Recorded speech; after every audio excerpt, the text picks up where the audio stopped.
Hello and welcome to Full Contact Nerd. I'm Cris Alvarez and thank you for listening.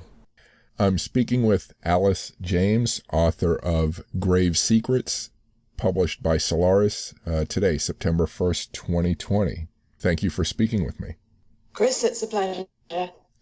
So first, I'm sure you've had many ideas bubbling around in your head for a while. How did this particular idea rise up and get written and published? It was a huge accident. It was just one set of coincidences after another, I've got to say. I was trying to write a whodunit set on a cruise ship in the 20s, and it required so much research that I was getting just a few words done a day because I was trying to work out what people ate and what they wore and what they drank and how the ship worked. So I decided I would just write some short stories for a while. And I was reading a book about zombies, a short story anthology of zombies. And I thought, well, this is disappointing. It's not really about the zombies. It's just about the people who get eaten by the zombies that are running away from the zombies. So I decided, being super stupid, that I could write a much better short story that really focused on the zombies where they were center stage. And I started writing this short story. And Breeden, our friendly zombie, was going to be my star. And the whole thing just spiraled out of control. And I thought, okay, well, maybe it's a novella. And then somehow there was a murder mystery sneaking in there. I was like, okay, this is actually a novel, isn't it? And that's really what happened. I stopped 4.5 months later and I'd written a novel, and I had never intended to write a novel about zombies. So it was just a completely bizarre case of the characters was so interesting. I just kept typing. And I see that it's not just about zombies, it's also about vampires. So tell me a little bit about the book, protagonist, setting, conflict.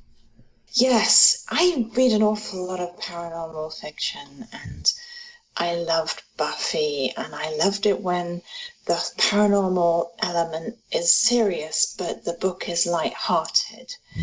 And that seems to be something you can see we had that film 28 Days Later, and that's a very dark side of zombies. But then we have films where there's much more lighter side.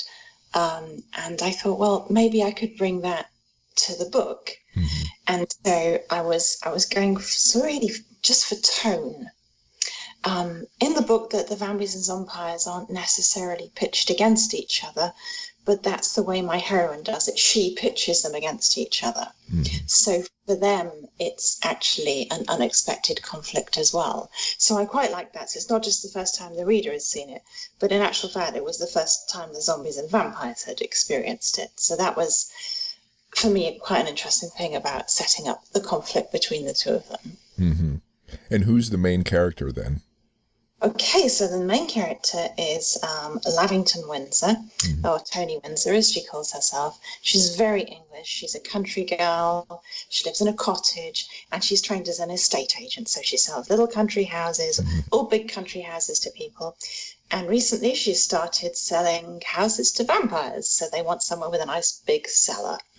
And at night, she's a necromancer, and she raises the dead. And the hook for that for me initially, which was going to maybe make it to the short story, but again sort of spiraled out of control, was that she would help raise the dead to help her brother, who's a policeman, find out who'd killed them. So she would raise murder victims and find out who'd murdered them to help her police bro. And that stayed, interestingly. That element of the story persists. And I hope that as we go through the series, it'll be something that I can build on. She is very feminine, but she's completely kick-ass. And when bad things happen, she just gets up again. I think she's a lot of fun, and she's very sarcastic. She's got a completely British, snarky way of speaking. And because the book is in first person, it's narrated in her completely snarky, oh God, not this again tone. So I think that hopefully is also a little bit original.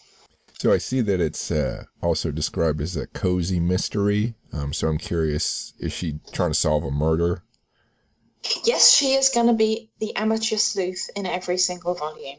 There is going to be a murder mystery that her brother needs her help solving, and it's going to involve her raising the dead, and maybe that will help, and maybe it won't. And it's cozy crime from that perspective. And I think definitely it's cozy because the atmosphere, as I say, is very light. I'm really trying to keep these books free of angst. I love paranormal romance. I love sort of zombie vampire genre, but it can be a bit plagued with angst. And I was really trying to keep these books free of that. You know, not make them silly and never tackle serious subjects, but just keep that sort of frothy, Buffy feeling going through the book. So with a book filled with vampires and zombies, there are a lot of murder suspects, I imagine. I think in this book, and not in the others, there's a divide between her domestic murder that she's trying to solve and the vampire community that she's fallen into.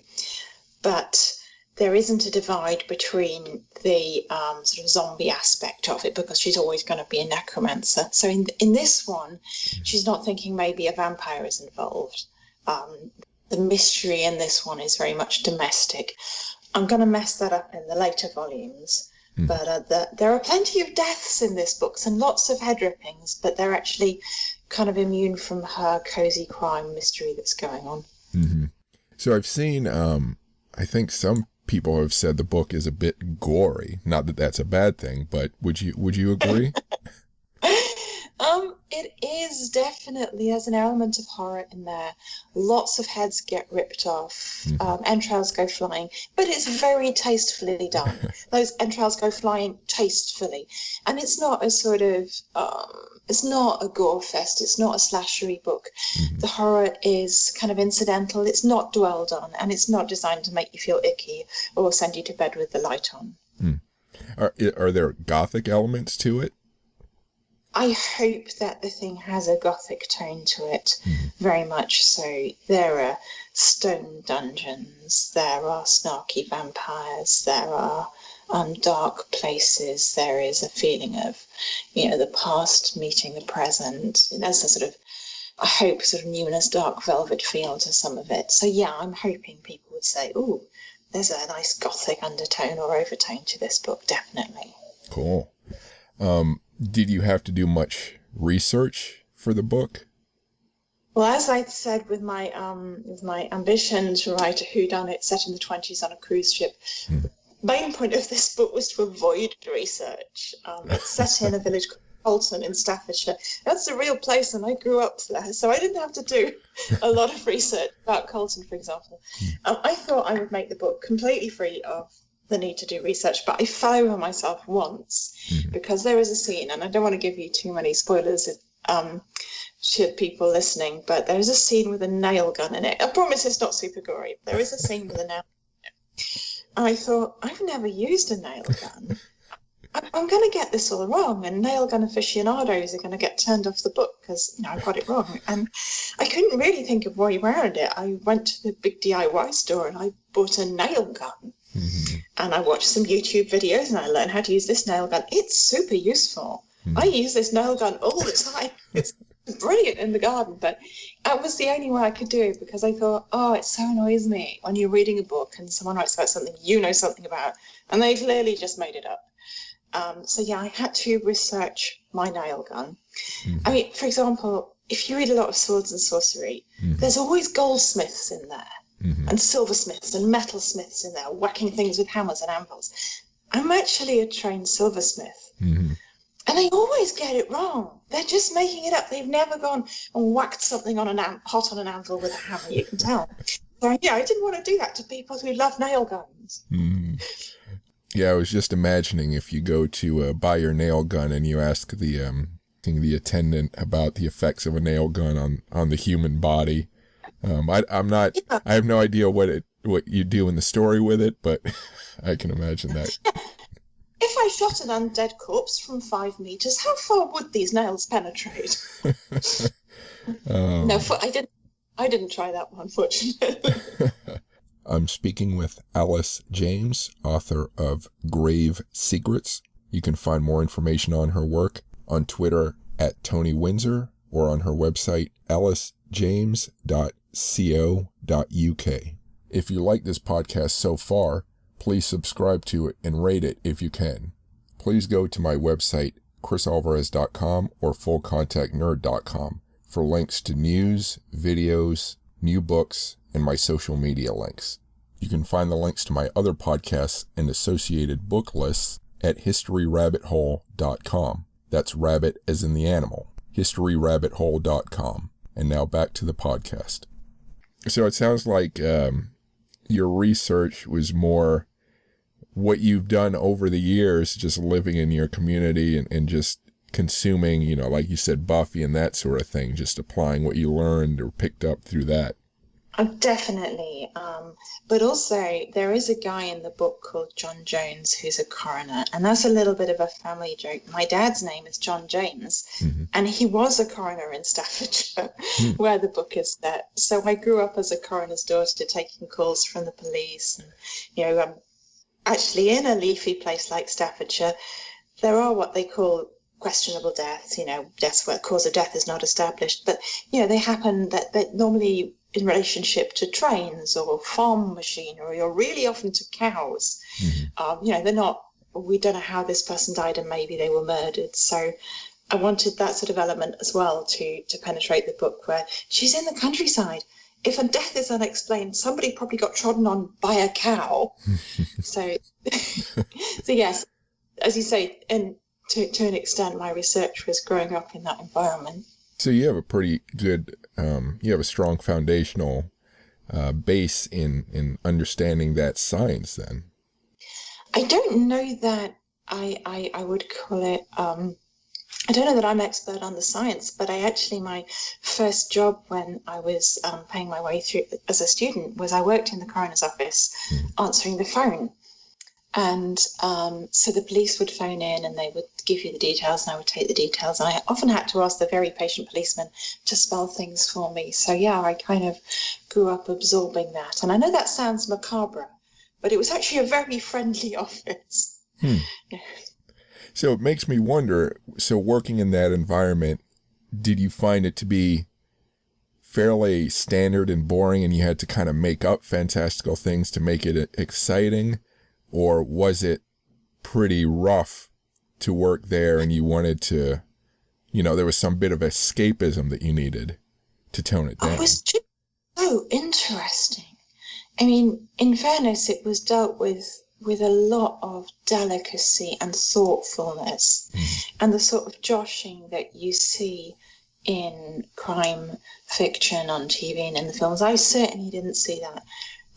There was an enormous amount of sensitivity and awareness that these bodies, before they were bodies, were people. So I think that helped give me it wasn't macabre and it wasn't grim. It was very, very much part of life. And I think also if you grow up in the countryside, you walk past dead things all the time. If you take the dog for a walk, you will walk past a dead fox. You will walk past some dead frogs and a dead bunny rabbit and a dead bird and every now and then a dead sheep. The countryside is just heaving with dead things. I mean, if you're a city person, when did you last see a dead thing? So I think I do have a very kind of down-to-earth, matter-of-fact attitude to, my cat's just bought an entire dead rabbit. I'll just get some oven gloves. But by the same token, that also means the countryside is filled with a lot of life that's kind of hidden away, and there are all these little secrets. Yes, definitely. And I think that, people who live in the countryside feel they have a special insight into it. I don't know that we do. We're just surrounded by it. And, you very smugly complained that the birds were so loud this morning. But I do think navigating the countryside is actually is a skill you learn. For example, my friend's a city girl. She can't recognise nettles. She's always walking into nettles if we go for a walk because she's almost never seen them. I'm like, did you not see that? She's like, Alice, there are 600,000 different kinds of leaves here, and I couldn't tell that one nasty one from the normal ones. So I think there is an element of if you grow up in this countryside, you're aware of different things. And I'm not really a city girl, so I'm forever nearly walking out in front of traffic. So it swings and roundabouts. And I asked the question because I'm just kind of exploring sort of the feel of this book, Grave Secrets, the countryside feel that it would have. Definitely. I mean, one of my proofreaders went, how do you know the names of all these kinds of farm machinery, Alice? I'm like, you're joking, right? Everyone knows what a home topper is. And she's like, seriously, Alice, no. So I was like, oh, okay. But I was impressed because, again, don't want to spoil things for anybody. At some point there is a battle that takes place and someone grabs a ditching shovel as their weapon. You're always going to find one of those on a farm. And I was delighted that when they put in an illustration in the book, the illustrator had very clearly put in a ditching shovel. It wasn't any common or garden shovel. She'd got that right straight away. So I thought, illustrator's a country girl. Wow. And the interesting thing is that, one of the popular aspects of mysteries is that I think a lot of them are sort of tour guides into a different kind of world that people haven't experienced before. And it sounds like the mystery aspect of this book allows people to explore the English countryside in a very detailed way that they might not expect. I hope so. I did try to give it, I think what they call it, an Argo-Saga feel, where you feel you are in the English countryside. There's a scene where there's a croquet match, and I am so rubbish at croquet, it's unbelievable. Some of my friends are really good at croquet, and I was like, oh, please, let's not play croquet again. I always get completely minced. Oh, no, we must play croquet. And it's a horrible, vicious, mean, nasty game, and I thought, I'm going to have a croquet scene, and my heroine's going to feel just exactly about croquet as I do. And so that was quite fun. But I do feel that if you've never played croquet and you thought, I know, I'm going to get to be good, you should have some idea just about what a mean game it is before you run in there and get completely trounced. You don't have a scene of vampires getting frustrated playing the game, do you? I don't, no, because of course croquet you play in daytime and yes. At night. That's true. Yes, that's an important point. I forget. Though you can't play croquet at night at all with. Well, actually, there is.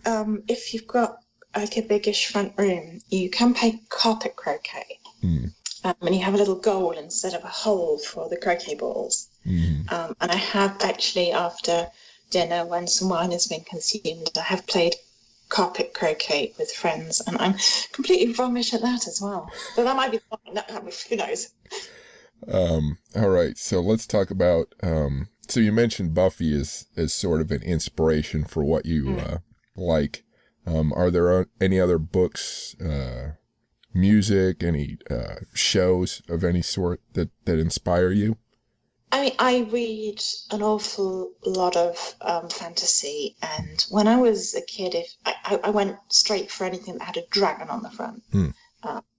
These days, anything with like a vampire crawling across the cover, I'm game for that as well. And yeah, I loved Buffy. That was probably my first. I was going to say my first experience of vampires being treated in a very light-hearted way, but of course there's that lovely old film Love at First Bite, which is just adorable as well.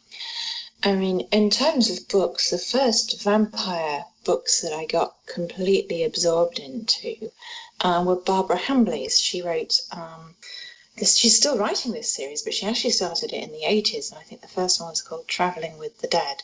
And she's a proper historian, and she set this 100, 150 years ago, and she'd obviously really done her work, and it's a very, very gothic, dark, slow-moving, numinous, gorgeously. It's a lovely piece, and all of hers are that she's been doing in the same atmosphere.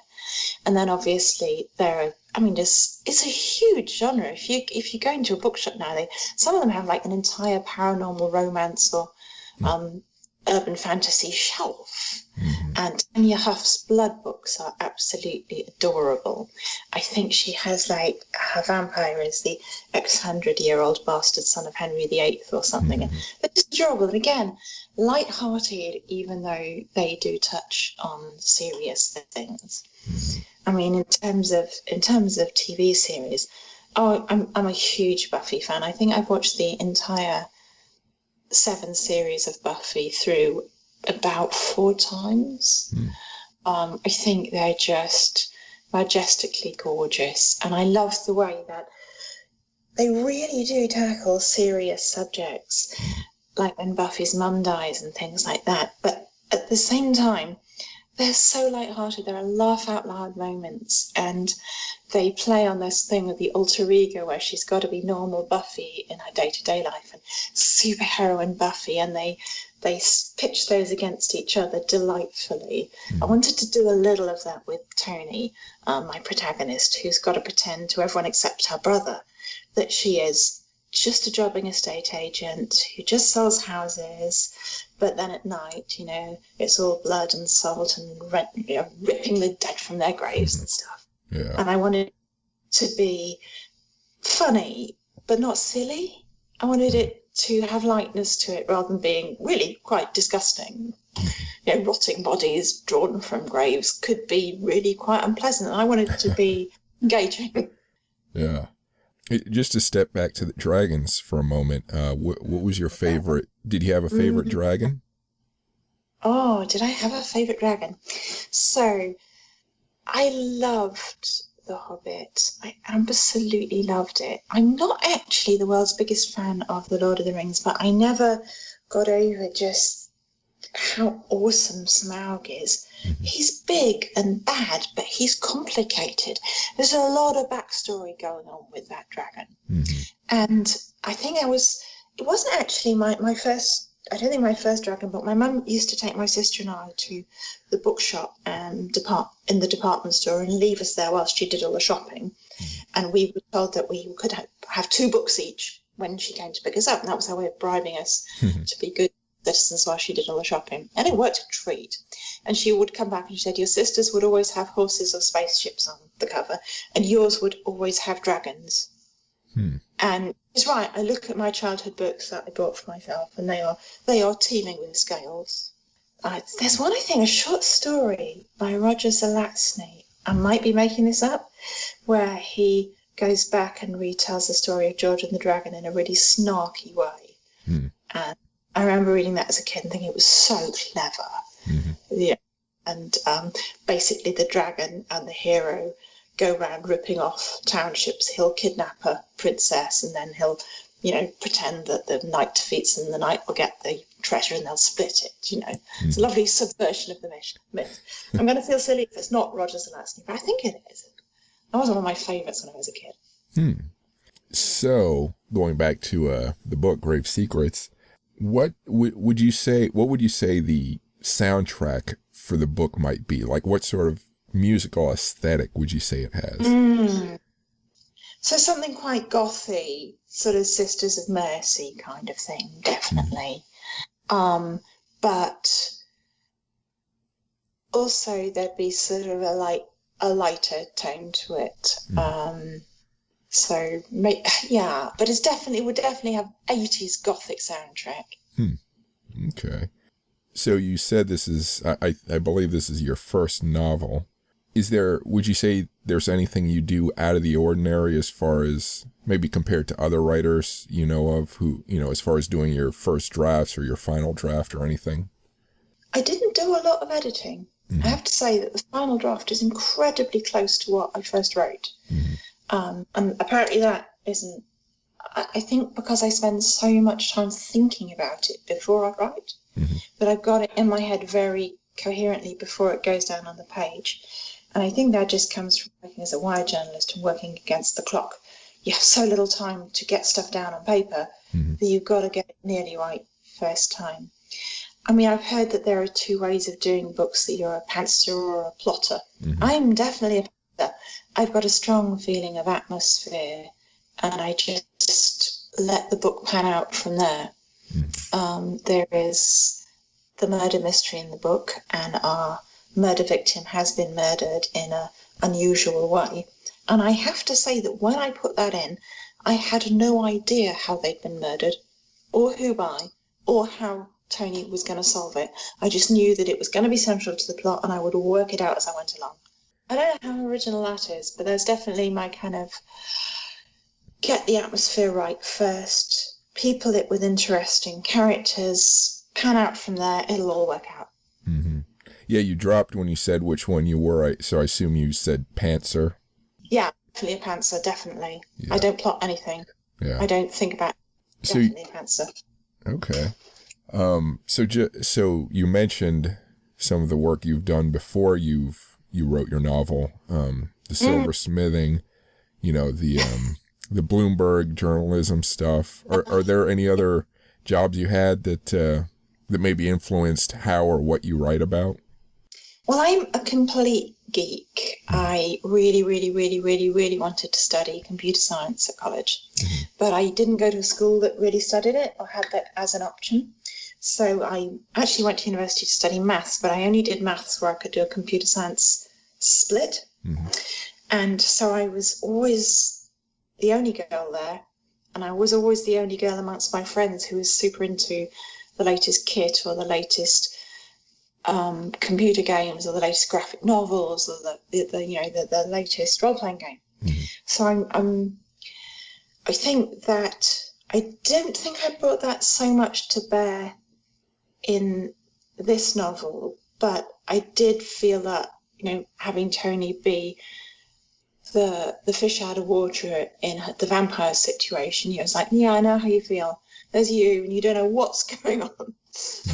And you want to, but you don't want to let everyone know that you are just out of your depth. So I think I brought that to the book rather than, my in-depth knowledge of COBOL programming. Actually, one interesting story, as far as the silversmithing, there's a joke in your bio that creating the One Ring wasn't as easy as you thought, or something to that effect. Yeah. So when you've made things, you can engrave them, and you need super steady hands for engraving. I'm great at whacking things really hard with a hammer, and I'm so rubbish at engraving. And you need also, once you've got it wrong, you've ruined the piece. So a lot of people will make the piece and then they'll hand it over to an engraver to finish. But I wanted to do it all myself, and I was actually never good enough to do that. There is a thing you can do. You can emboss letters and then shape them, and it's just a much clunkier and not a nice finish in the same way. So if you want to make a ring with words inscribed around the middle, basically you don't want me to do it for you, because that is completely out of my skill set. Do you ever go to Renaissance fairs?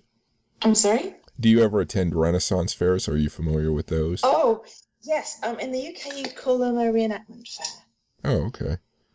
And one of my friends is super into Viking and medieval reenactments, and so we would go along to the fairs together, and I just enchanted by the way people will use traditional tools in traditional ways to create these traditional items. I think it absolutely fascinating. She's actually one of the world's experts on a craft called tablet weaving, which was very popular around the time of the Vikings. And the Vikings used to do a lot of tablet weaving. And it's a way of making decorative braid to go around your clothes. And she's actually recreated these braids in the right fabric, using the right technique, to echo ones that have been dug up in archaeological digs.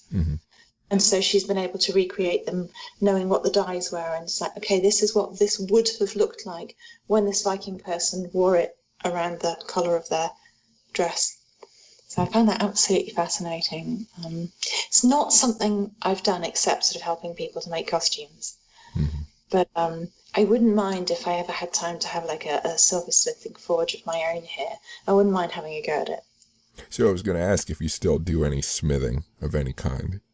So occasionally I have rented space at one of the local places where you, or just booked myself into an evening class so I can have 10 sort of 1-2 hour sessions at a jewellery space, because I do want to keep my hand in it, and it is a lovely thing to do.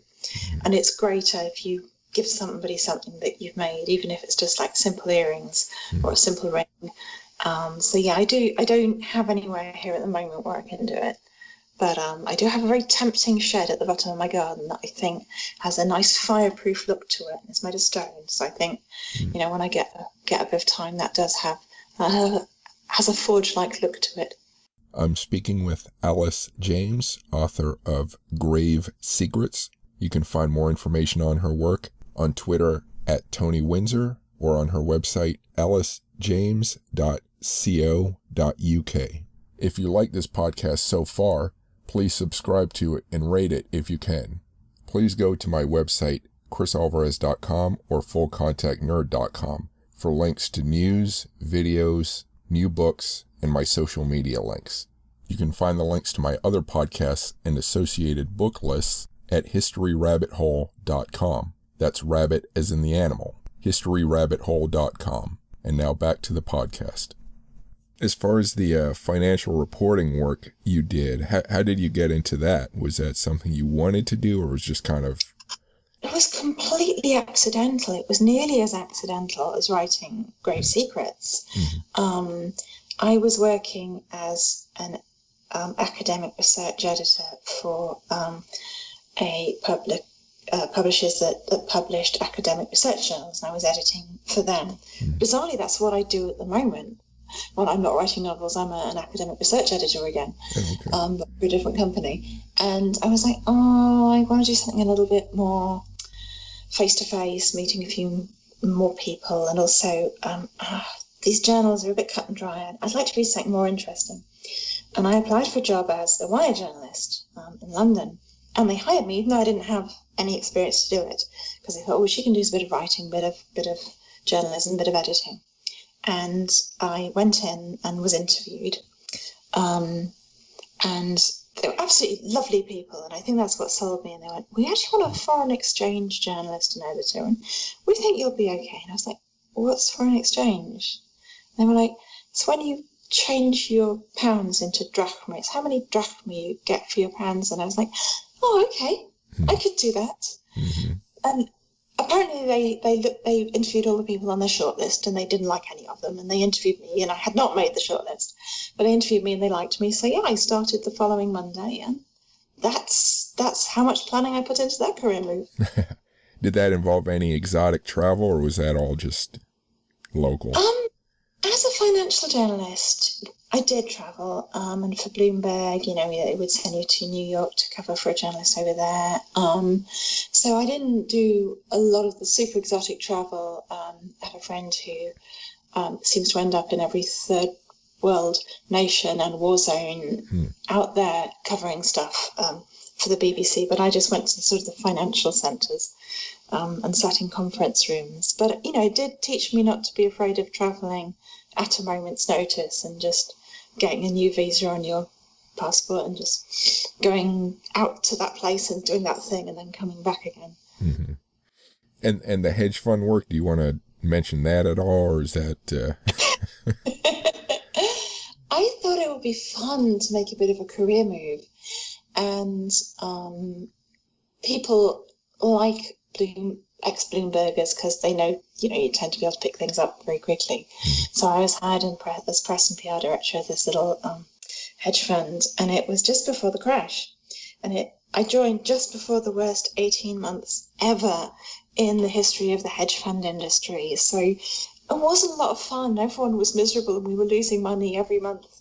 And then just after I left, the police and the regulators raided them. So I don't know, maybe I just got out in time. It was not a stellar career move, and I have left. I was like, honestly, writing fantasy novels has to be a more stable career move than that.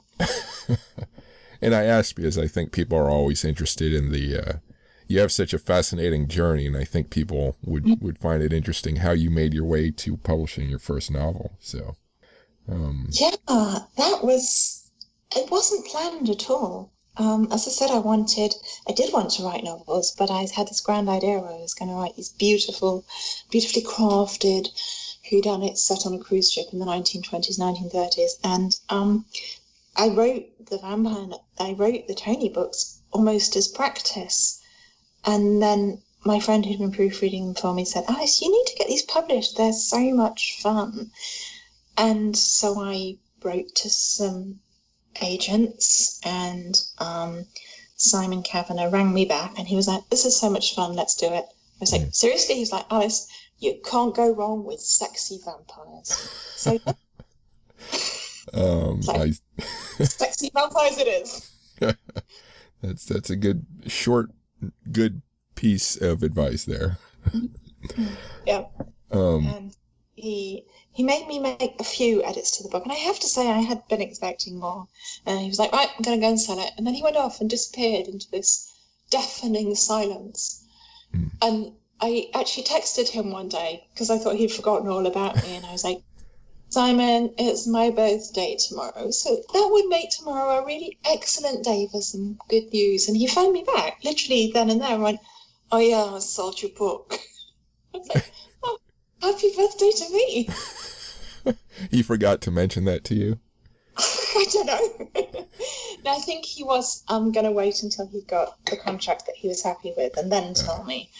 So I think he was going to give me a complete package, but actually, because I told him it was my birthday, he was like, "I haven't got a contract for you yet, but I've sold your book." Oh. Okay, yeah. That was a nice birthday present. Yeah. No, I see where he's coming from in that regard. Yeah. Do you think you could have, so considering the skills you developed as a journalist, do you think you could have successfully written this book before you became a journalist, or did those skills help you create it? I definitely didn't. Well, I'm not someone who naturally has a lot of skills as a writer. I'm great at getting facts down. You know, I'm good at getting a lot of facts into a short amount of space. But if you were to read my prose from a few years ago, it's very, very dry. It's very, very dull. It's, you know, she's a financial journalist. And when I first started trying to write novels, I didn't have a lot of lyrical skill. I mean, people like J.K. Rowling, they sit down, they write one book, and it's an absolute humdinger. I mean, I sat down and tried to write a book, and in fairness, when I go back to it, it's not that it's got no merit, it's just not very well written. But, you know, I carried on writing as a journalist, I carried on writing as a journalist, I carried on writing as a PR, I carried on writing as a freelancer. I did some travel journalism for Dante magazine, and I carried on writing. And I think the thing is that by the time I sat down and wrote Grave Secrets, I'd acquired enough writing skill to make it read well enough that Simon wanted to go out and sell it for me. So definitely I didn't have skills beforehand, but I think the main skill is sheer ability at agreeable writing style. I just don't think I had that. Were there any writers whose style you really liked that you wanted to emulate? I mean, there are a lot of writers whose style just is amazing and wonderful and gorgeous. I mean, I think, for example, if you've read the Anne Leckie quartet that she wrote in space, she's amazing at switching points of view. She'll do it over and over and over and over and over again and somehow not break the pace. And that's such a magnificent talent. And I would love to be able to do that. She just seems to do it without thinking, because she'll do it 6 times in one chapter and somehow it doesn't break the pace. There's a writer I love called Emily St. John Mandel. She wrote Station 11. I don't know if you read it. No. And she is the queen of the slow burn. You're 3/4 of the way through the book and you're like, well, it's beautiful, but what's it about? I'm not putting it down, you understand, because it's beautiful. But what's it about? And so they're all people where I think, oh, I would just love to be able to write like that. And I think that I don't know if you've come across it. There's a writer, children's fantasy writer from a zillion years ago called Beverly Nichols, and she wrote a book called The Stream That Stood Still. It's just a little children's book. And it's not gory, and there's no hideous bloodshed, and it's a children's book with fish and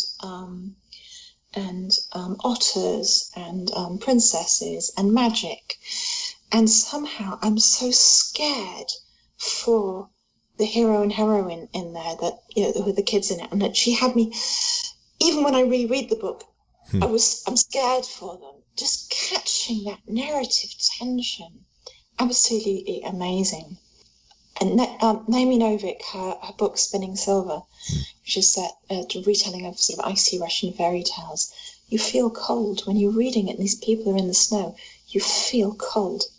You catch this sense of being in this invariably icy place and wondering if your fingers will ever defrost. And I think if you can catch even 1% of that in your writing, sometimes you're just winning. So yeah, I sometimes I read a book, and even if I don't love the story, I'm like, but I love the atmosphere. And I think if every time you read a book, you're able to bring just another 0.5% of that to your own writing, then you're still learning. Yeah. And I ask because you mentioned that, you said your writing early on was dry, journalistic. So I was just curious how you trained yourself to become more a creative. I just wrote and wrote and wrote and wrote and wrote. I mean, it is the first novel that I've had published. It's the third one that I finished, and it's about the 8th that I started. And in between, as I say, I was working for as a travel writer as well, which is far more creative. And I think just simply the sheer practice of having to write more lyrical stuff day after day after day, and writing it and reading it and thinking about it. I read a lot of graphic novels as well, and I'm always with my writing thinking, well, I don't have a picture here. I don't have that lovely illustration. How am I going to catch it with my words? So developing that creativity, would you say that it was more about understanding different kinds of writing rules as far as developing it, or is it more a stream of consciousness feel as you write, like you just kind of let go? It's definitely the latter. I'm not a rules person. I don't know what I'm going to do with any day when I get up, and I don't know what I'm going to do with the second half of the day at lunchtime. I'm not a planner. I certainly don't consciously apply any writing techniques when I'm writing. I wouldn't know where to begin. And when I reference rules, I'm talking about rules where it's like, make sure you don't have the same sentence structure each line, kind of mix up how you use the verbs, where you place them in the sentence, that sort of thing, I do if I'm reading stuff after I've written it and I come back to it. I'm like, I used the same verb 2 paragraphs running, so I'll change that. But I think that what I write tends to be in my mind very strongly before I write it. So most of that is actually edited out before it's actually on the page. Have you ever just sat at home in the countryside and just described a scene in writing that you see, just to practice for writing purposes? I would do that in the city because countryside to me is so familiar that but I have done that in the city just to improve, just to see if I could do it. I've described a journey where someone went from A to B, and then I put interesting things in that journey. So I've described, surely as practice, I've described the journey from Paddington Station to London Bridge, and how someone would do that and the things they would encounter on the way. And I've rewritten it and rewritten it and rewritten it and done it in different ways just to see what comes out on the page. But I've not really tried that with the countryside because, I don't know, it's too familiar to me. Yeah, nettles without thinking. It'd be a bit dull. Yes. So a bit of a whimsical question, and maybe I can guess the answer, but was there any power technology or fictional setting you yearned for or to have when you were younger? I wanted a boat. I wanted a boat that could, I always had people say, a magical thing that could take me somewhere. I would want a boat that could take, magical boat. Yeah, I love boats. I had this magical barge that my sister and I created together in our stories. And on the bottom of the barge, it was very futuristic science fiction, rusting metal, robots. And then on the roof of the barge, there's a wonderful garden full of elves and magic. And we would just create this place for hours. My mum would say, "What are you guys talking about?" And I'm like, "Mum, we're doing the barge." Yeah, I was going to say your sister was the science fiction one. Yes, she's actually a serious scientist and a serious banker. She's got a doctorate in physics from Oxford, and now she's a professor of finance at 2 separate universities. Yeah. So she's super clever, and she was really into astronomy. She went off to study physics because she loved astronomy. So she was always into science fiction when she was young. I say she was always into science fiction. She was also super into horses because she had a horse. So, as I say, my shelves were covered with elves and dragons and princesses, and her shelves were covered in science fiction and spaceships and robots and horses. Did you ever imagine yourself riding a dragon, or was there another magical creature that you would ride? We created these weird kind of winged monkeys that were a little like the monkeys in the flying monkeys that the witch kills in the Wizard of Oz, that the witch has in the Wizard of Oz. Yeah. But also cute and nice and friendly flying monkeys. I think in retrospect, when I look at the pictures that my sister and I drew of them, they're actually quite creepy. But yeah, I mean, I look at them like, we thought that was cute. That's actually they're a bit uncanny valley. I was scared you were going to say the monkeys from Wizard of Oz, and you did. Yeah, they weren't really like those. They were sort of cute and friendly and furry, and there was something in between horses and monkeys in their own weird way. I don't know. Perhaps that was my sister's fondness for horses trying to meet my fondness for fantasy. I don't know. Yeah. So did your magic barge go around the Earth or into other dimensions or other planets? Our magic barge was, in retrospect, a bit Snowpiercer. It went on a river that went around the world through different magical realms that had different things going on in them. And those probably reflected the books that we'd read at the time, or the films and programs and cartoons that we'd seen at the time would reflect the changing magical worlds that our barge went through. It's pretty cool. So you talked a little bit about finishing this book. Were there any other difficulties in finishing it or getting it published? Well, I didn't try to get it published immediately because I still had this lovely idea I was going to write my wonderful whodunit set on a cruise ship. You're sick of hearing about my unwritten whodunit set on a cruise ship. So I didn't think that I was there yet. I still didn't have time to do loads of research, so I just carried on writing the Tony books. And when my friend was like, "No, you've got to get these published," and I said, "You've got to get these published." I was like, "Well, I don't know how you publish a book. Do you self-publish it? Do you get a publisher? Do you get an agent?" And I asked the internet, and the internet said, "If you don't know what you're doing, you should get an agent." And I wrote to a couple of agents, and they were like, "Thank you for your book, which we don't want." Yeah. There is a newspaper in the UK called The Guardian, and they run masterclasses whereby you go and someone who's an expert in that industry will give you an afternoon of their time and you sit at the Guardian offices with whoever else has paid for this masterclass. And my friend said, "Look, the Guardian are doing a masterclass in getting an agent." And I was like, okay.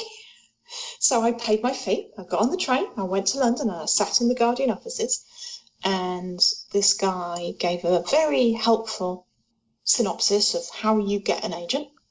And I followed it to the letter. And my agent, Simon, rang me back. He was one of the shortlists of agents that I'd written to. And he said, "Alice, let's do this because you can't go wrong with sexy vampires." And that, I literally haven't had to do anything else myself since then, in a way. I've done the editing and I've done, we've worked on doing the covers and I've done interviews that Rebellion have asked me to, and I've written blogs that Rebellion have asked me to do, but I haven't needed to learn any more about publishing books because have an agent and a publisher, and they do all of that. So I'm as clueless as I ever was. But that masterclass sounds like it was a good investment, and now I feel like a lot of people are going to do it. It was a very, very, very good investment. It was not that expensive, and as I say, I got on the train and I sat there and I took a lot of notes, and when I went back, I followed those notes to the letter, and here we are. Wow, nice. And I feel like your 1920s cruise ship is like it's frozen in time, and they're all waiting for you to breathe life into them. I really would like to finish it. The Tony books are an ongoing series, and they get more whodunity as they go along. The murder mystery in the first one is a little bit not shoved to one side, but I'm introducing the whole world, so it's not got as much playtime as it has in later books. I love book 3 because it's got a completely banging locked room murder mystery in it that completely works. I think there's going to be 10 books by the end. I'm finishing off book 8, so I've got a nice set banked there, and hopefully you're right about the cruise ship mystery, because actually when I get time down from Tony, I'm writing science fiction at the moment. Yeah, that cruise ship mystery is never getting written, is it? Yeah, I was going to ask, what's that? Maybe. They'll just keep sailing around and around with nothing going on. Like my barge. So I was going to ask what your next writing project is, but it sounds like you're pretty much wrapping this series up. And I have finished a standalone science fiction novel, which I really love. And I think that is the next thing that I'm going to try and bring out.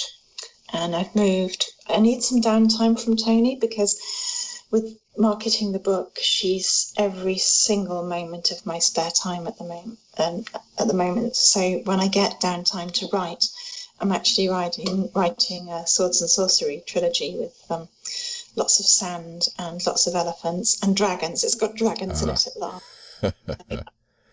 And flying monkeys? Christ, no. Oh, boy. Let's leave those behind, shall we? No more flying monkeys. It was a phase we went with children. Yeah. So these 10 books, will Tony be pretty much the same kind of age throughout, or does it cover sort of a span of her life?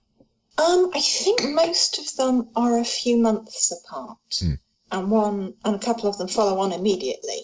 So actually, it's not that a huge amount of time will pass. It's not that 20 years will pass and we'll see her move through different aspects of her life. I don't want it to be sort of in stasis, because there is an overarching storyline as well, as you discover the origins of vampires and zombies and why they are conflicted with each other.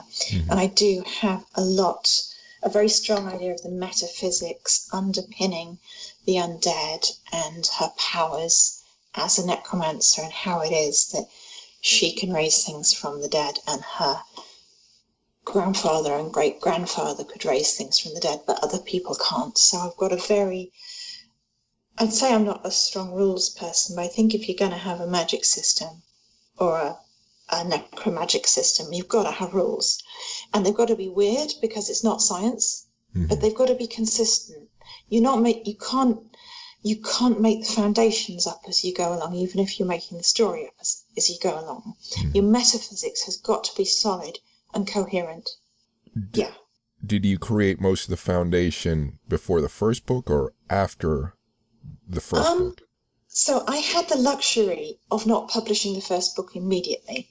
So as the metaphysics became much more coherent, and as I had the backstory becoming concrete and the origin mythology gelling into place and cementing that in so that it works, I was able to go back and make the little tweaks to book 1, and they were quite little, so that it will be coherent through the series, and you won't be, clearly James changed her mind in book 5 about how raising the dead works. I hope that won't happen.